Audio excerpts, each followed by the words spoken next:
You had saved up $400,000, hadn't you? I used that money to buy a new house. My mother-in-law, Jane, reported one day that she had bought a house without even mentioning it to me. Furious, I confronted my husband about the situation, but he began to defend his mother, saying, "Let's just let Mom do what she wants. Let's give up on the $400,000. I couldn't let such an act go unpunished and vowed to seek revenge on both of them. My name is Rose. I married Tom 5 years ago, and we both worked at the same food manufacturing company. Our demanding jobs made it hard to spend much time together, but we understood each other and lived peacefully as husband and wife. However, my relationship with my mother-in-law, Jane, was strained from the start. When I first met Tom's family to announce our marriage, Jane had said, "You're planning to quit your job and support Tom after marrying him, aren't you?" "No," I replied. "I intend to continue working after our marriage. Tom and I have discussed this, and he agrees with my decision to keep working." "Isn't it normal for a bride to quit her job and support her husband at home after getting married?" Jane continued. "When I married my late husband, I quit my job and spent my life as a housewife. I found the notion that a wife should quit her job outdated but couldn't express this to Jane. I could only respond with a tight-lipped smile. Is Tom really okay with you continuing to work? When he comes home tired from work and you're not there, it will increase his burden." "That's only your opinion, Mom," Tom said. "I'm fine with it. Please let Rose do as she pleases." Thanks to Tom stepping in and stopping his mother, we weren't subjected to any more snide remarks and left his parents' house without further incident. I thanked Tom for standing up for me. If you hadn't intervened, I might have faced more unpleasant comments. "My dad passed away, and since then, my mom has been raising me on her own," Tom said. "She probably just worries. Don't think too much about it." I felt fortunate to be married to such a thoughtful person.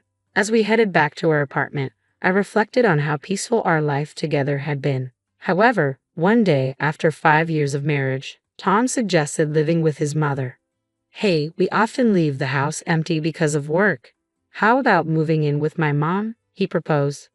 "Honestly, I don't like that idea," I said. "Is that so? Sorry for bringing it up suddenly. Forget I mentioned it." I was taken aback by the suggestion but relieved when Tom quickly accepted my response. We did end up living together, which was a relief. A week later, after Tom's suggestion, I returned home from a long day at work around 9 p.m. I was exhausted and muttering to myself as I tried to unlock the door, only to find it already open. Tom usually contacts me when he gets home, but he must have forgotten today. Entering the house, I called out, "I'm home." "Oh, you've finally come back," Jane said, appearing in the living room. "Tom hasn't come back yet. He gave me a spare key." "What? Tom had given a spare key to his mother without informing me?" I was stunned and frozen in place. Jane continued, "Don't just stand there. Can you prepare dinner? I've been waiting for you to come back." Mom, haven't you eaten yet?" I asked, bewildered. "Yes," she replied, as if it was perfectly normal for her to enter my house uninvited and expect dinner. Her audacity was astonishing. I was reluctant to confront Jane directly, but I couldn't just ignore her. "Is that so? All right, I can only make something simple. Is that okay with you?" I said, noticing some ingredients were missing. It felt like the fridge was more empty than it had been when I checked yesterday. "Something easy is fine. Please hurry up. I'm hungry." "Please wait a moment. I'll prepare it right away," I responded, trying to accommodate her request. I quickly prepared a meal and served it to Jane. "Thank you. I'll eat now," she said. After taking a sip of the miso soup I made, Jane remarked, "What is this? It doesn't taste good." I was taken aback. Did she really just say my miso soup wasn't good? "It doesn't taste good. Didn't you hear me?" Jane's criticism was unmistakable. "It seems you can only make such meals because you're always busy with work," Jane continued. "You should quit your job and focus on the household." "But Tom says he likes the meals I cook," I countered. "That must be flattery. Can't you even understand that?" she snapped. It was clear she disapproved of my working after marriage. For the next hour, Jane continued to make snide remarks. "I'll be visiting often from now on, so make sure you take care of the house properly," she said before leaving in a seemingly good mood after airing her grievances. About 30 minutes later, Tom came home. "Hey, did you give a spare key to your mom?" I asked. "Oh, yeah, I did," Tom replied. I was surprised to see her suddenly at our place today. After making her dinner, she said it was bad. "Well, these things happen. Don't worry about it, Tom said casually. What kind of attitude is that? I protested. She suddenly shows up, mocks the food I made, and you're telling me to just endure it. This all started because you gave her the spare key. Tom's temper flared. If you had agreed to live with her, it would have been better. I'm tired. I'm going to sleep. I don't need dinner. Am I to blame? You were the one who agreed to this, I said, feeling heartbroken by his response. The next day and the day after, the situation didn't improve. The room is messy and it doesn't look like you've cleaned properly. The laundry is all wrinkled and unsightly, Jane complained every time she visited. Her frequent visits and constant dissatisfaction were becoming unbearable. I might have been able to tolerate her remarks, but a week after she started visiting often, it felt like my patience was wearing thin. I noticed something strange. The food supplies were dwindling again, and the detergent we had stocked up on was also missing. Our apartment and my in-laws' house are only a 10-minute walk apart, and it was clear that the daily disappearance of food and household items was abnormal. I didn't want to jump to conclusions, but it seemed Jane might be taking them without permission. One day, when she came over, I decided to confront her, hoping it was just a misunderstanding. Mom, you haven't been taking our food and household items without asking, have you? Jane admitted it without hesitation. Oh, you found out, have you? It's not a problem for me to take things from my son's house. You're not home because of work, and it would be a waste if the food went bad. I was taken aback by her nonchalant attitude. How could she be so calm and unapologetic? I thought, indeed, it was Tom's house too, but that didn't justify her actions. Speaking of which, Jane continued, I should mention that you saved up $400,000, didn't you? I used that money to buy a new house. What are you talking about? I asked, confused. There's no need to pretend you don't know. You had it saved in a bank book, right? I was surprised by how much was in it when I opened it. I could hardly believe what I was hearing. She used $400,000 of my savings to buy a house without anyone's permission, but you shouldn't have been able to withdraw the money with just the bank book. How did you get the PIN? Oh, you had the PIN written on a note inside the bank book, didn't you? Jane said with a smirk. I found it quite easily. I guess I should thank you for making it so accessible. I had let my guard down, thinking no one would look into my bank book. Indeed, I had put a note inside to remember the PIN. I was looking for a better living environment, and this worked out perfectly, Jane said, laughing as she left my house. Her actions were unforgivable. Using someone else's money without permission was beyond reprehensible. I told Tom about how his mother used my money to buy a house, but his response was infuriating. He acted as if it were none of his concern and said, let Mom do what she wants.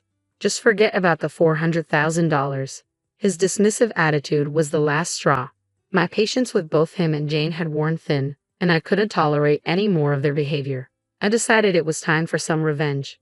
The next day, I invited Jane over to our house under the pretense of discussing the situation. Before she arrived, I discreetly activated the voice recorder on my mobile phone to gather evidence. Yesterday, you mentioned using $400,000 from my bank book without permission to buy a new house. Is that true? I asked her. Yes, it's true, Jane confirmed. I've already paid the down payment and construction has started. With the bank book, it's as good as bought. But just having the bank book doesn't mean anything, I pressed. How did you plan to withdraw the money? Jane smiled sweetly and said, I have the seal, don't I? So you took the seal without permission as well? I asked. Mom, that would be considered theft. Say whatever you want, Jane retorted. I never imagined someone who barely does any housework had saved up so much. At least it's somewhat useful. Fine, you can have the bank book, I said, trying to keep my composure. Thank you for coming today. I wanted to confront Jane in anger and reclaim the bank book and seal, but I restrained myself. I had secure evidence of Jane's theft and let her leave. Enjoy it while it lasts, Jane, I thought. The following day, I called Jane again to retrieve what was stolen. Mom, I don't mind giving you the bank book, but it seems personal identification is needed to withdraw the money. I'll go to the bank to withdraw it, so could you please bring the bank book and seal? All right, Jane agreed. I'll bring them over. I hung up the phone, feeling a mix of relief and anticipation. I had no intention of withdrawing the $400,000. In this day and age, you can't access such a large amount of money without proper identification. Jane's naivety was astonishing. She seemed completely oblivious to the gravity of her actions, blinded by the lure of easy money. After retrieving the bank book and seal from Jane, I went straight to the police station. "I need to report a crime," I said. "Jane took my bank book and seal without permission and intends to use them to buy a new house." "So, you're not the one making the purchase?" the officer asked. "No, it wasn't me. My bank book and seal were stolen. I'd like to file a report." The police took my statement seriously and accepted the report. That evening, when Tom came home, I informed him about the police report. "I went to the police because your mother stole my bank book and seal. She might get arrested soon," I said. "What? Why would my mom get arrested?" Tom asked, sounding shocked. "Because what she did is a serious crime. Just because you say, 'Let mom do what she wants,' doesn't mean I have to tolerate her stealing from me," I replied. "You didn't have to involve the police," Tom said defensively. "Am I supposed to stay silent while she commits a crime just because she's a relative by marriage? I didn't save up all this money just to hand it over to Jane." Tom's face flushed with anger. "So now you're calling my mother an old hag?" "That's enough," I said. "I'm not going to let her get away with this." Tom stormed off to his room, only to return moments later with a divorce form. "I never thought you'd say something like that. Sign this," he demanded. I was taken aback that he had a divorce form ready, but I was equally resolute. "If this is how you feel, I'll sign it. Just get it over with," I said.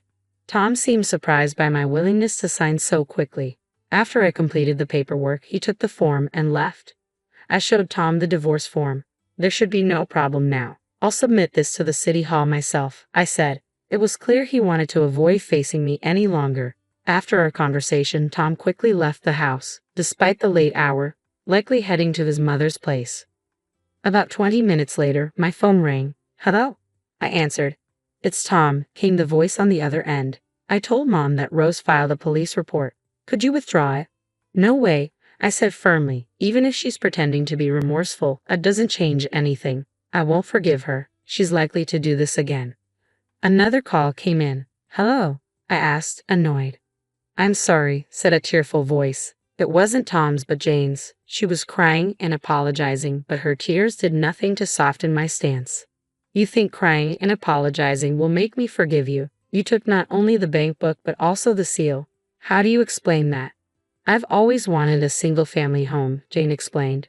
"After living in apartments for so long, I couldn't resist using the money. I know it was wrong, but I've been managing our finances and saw the $400,000. I couldn't help myself." "That doesn't excuse anything," I replied coldly. "I worked hard for that money before I even married your son. You can't just make it right by apologizing. Reflect on this in prison." Jane tried to make another appeal. "Please, I have a request." "A request? Now? How audacious. What is it?" "I've already paid a $100,000 down payment for my savings, and I can't stop the construction. Could you lend me the $400,000, promising to repay it without fail?" "Are you delusional?" I responded. "There's no way I'm lending you anything. I can't trust someone who steals not just a bank book but also food and household items to repay me." "What should I do then?" Jane asked, desperation evident in her voice. "That's your problem to figure out. I'm not responsible for cleaning up your mess. Why don't you ask your son to take out a loan?" Jane's panic was almost amusing, but I had no sympathy left. Just as I was about to end the call, Tom intervened. "Please don't abandon Mom. You were taken care of by her too. Even if it's not the full amount, please help her." "Taken care of? She comes over every day just to criticize and has a spare key but doesn't help around the house." "What care does she give me?" I countered. Tom had no response, clearly grasping at straws in a desperate attempt to appeal to my emotions. "I won't help at all. Good luck." "Wait, I'll take care of Mom so she won't be a burden to you. Can we cancel the divorce?" Tom pleaded. "It's too late for that now," I said. "Your mother is clearly the most important thing to you.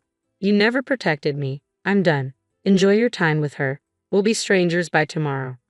I hung up, turning off my phone to avoid more calls. Tom didn't return that night. They were probably comforting each other, and I was left to deal with the aftermath. I took a day off work to submit the divorce papers to City Hall. With that, Tom and I became strangers. Whatever happened to his mother was no longer my concern. During the 3 days leading up to my move, Tom and I barely spoke. I didn't initiate any conversation either. I planned to stay at my parents' house, an hour's commute from work, which was manageable. As I left the house that Tom and I had shared, he said, "I'm sorry for everything." I ignored him and walked out. It was a surprising end to a marriage that had once been filled with love. Yet, strangely, I felt no sadness, only relief at being free from such a terrible mother and son. I couldn't forgive the hurtful words and actions. This outcome was a direct result of Tom's neglect and his constant prioritization of his mother over me. If he had taken a firm stand against her when she used my bank book to buy a house, perhaps I might have reconsidered. Jane and Tom had underestimated me. I wasn't going to end this passively. They would now face the burden of loan repayments, which was precisely what Jane wanted. They were both accountable for their actions. I reflected on this as I drove to my parents' house. A week later, the police contacted me to inform me that Jane had been arrested on suspicion of theft. It turned out that not living with her had been a decisive factor in her arrest. Had I lived with my mother-in-law, the case might have been considered theft among relatives, making an arrest difficult. I was relieved and thanked the police before ending the call. Jane would now have the chance to truly reflect on her crimes in prison. Just then, Tom called. "Hello. My mom got arrested." "I know. The police just informed me," I said. "With her gone, there's no way I can pay off the loan by myself. So what do you want from me?"